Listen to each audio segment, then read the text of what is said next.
Okay, so we're back for our final video here in Intro to OnShape. So it's our fifth video, but our fourth part. At this point, your folder for this assignment should look like this. It should have Intro to OnShape, and then obviously your name is not Gibbs.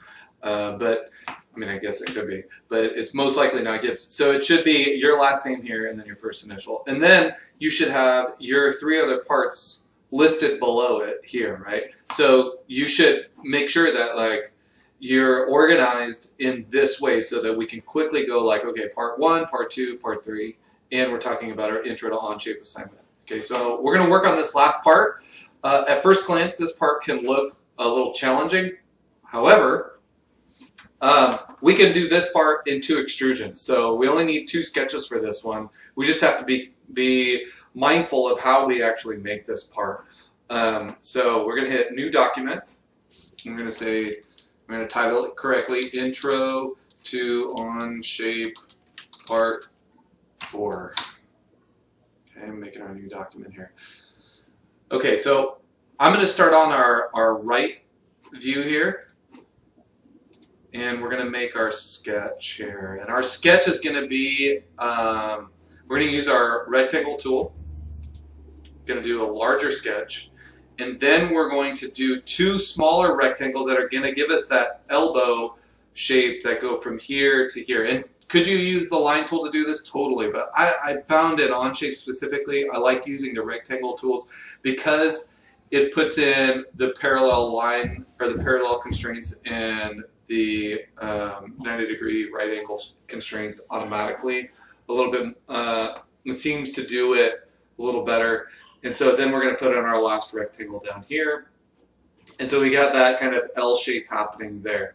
Okay, so then we're going to use our trim tool, trim out our excess lines. Sorry if you guys can hear my children running up and down the hall in the background. Hashtag distance learning. All right, engineering in the apocalypse. All right, so now we've got that kind of L shape happening here.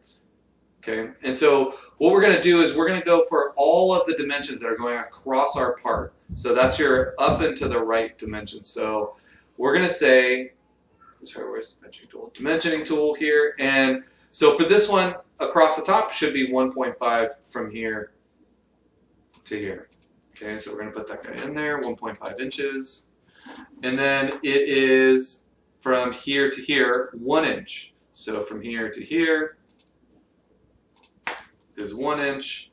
And then we should see this shift over from this line to this line.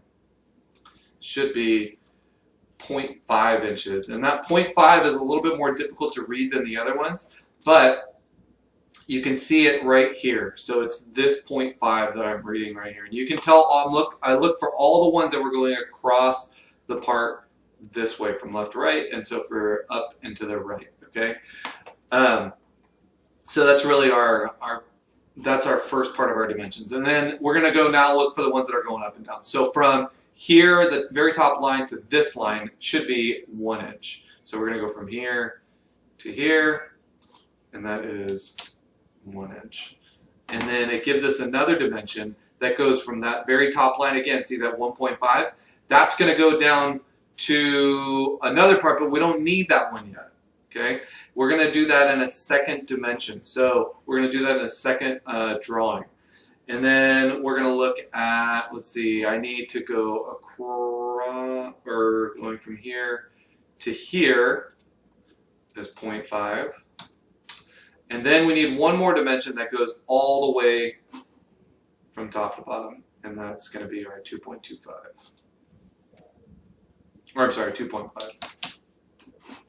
Okay, so this dimension, this part is fully dimensioned, or this sketch is fully dimensioned.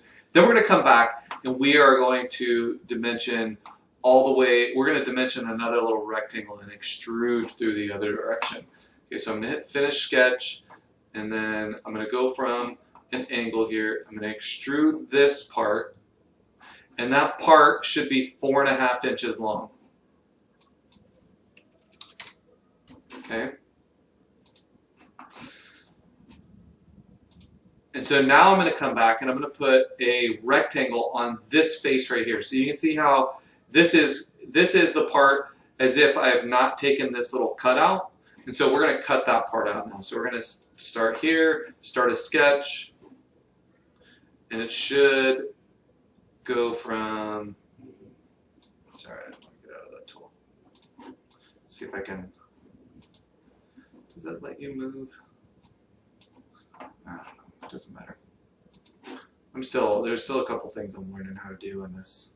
Okay, so I'm going to start at that top corner, make my rectangle, and then we're just going to dimension that rectangle. And that rectangle's dimensions are 1.5 going up and down.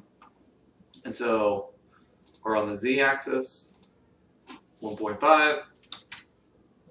And then from this direction,